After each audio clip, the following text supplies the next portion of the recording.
саламатсыздар ме, әріптестер? Бүгін сіздермен бірге мен, Жұмабекова Бақыт Қадырова, Бастау ауылы нөмір 1 жалпы орта білім беретін мектеп сіздерге өзім жайлы айта кетсем.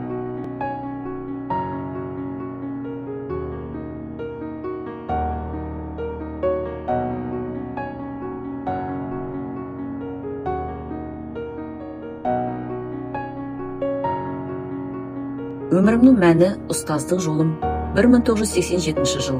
Сол жылы менің өмірім жаңа белесі басталды. Жоғары оқу орны аяқтап, жастық жігер мен асқақ арман жетігіме ауыл мектебіне алғаш рет ұстаз болып қадам бастым. Атбасар ауданының Новосельский орта мектебі менің ұстаздық жолымдағы алғашқы мектебім болды. Сол сәттерде жүрегімді толқу мен қуаныш, жауапкершілік пен сенім сезімдерді қатар жүрді. Әр оқушының жанрындағы ынта, мұғалім деген жылы үн мен үшін баға жетпес сый еді. 3 жыл өткен соң менің өмірім жолым Новоалександровка орта мектебімен ұштасып, сол кезден бастап бұл ұжым менің өмірім маңызды бөлшегіне айналды.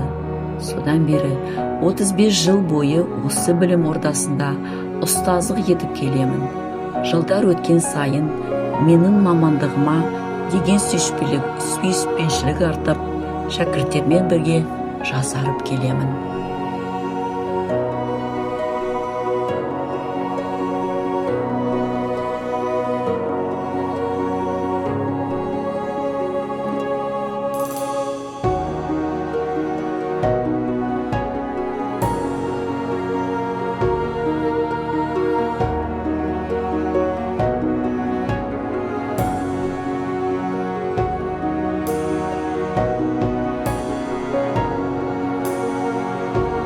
Сынып жетекші ретінде 5 сыныпты үлкен өмірге жарып салдым.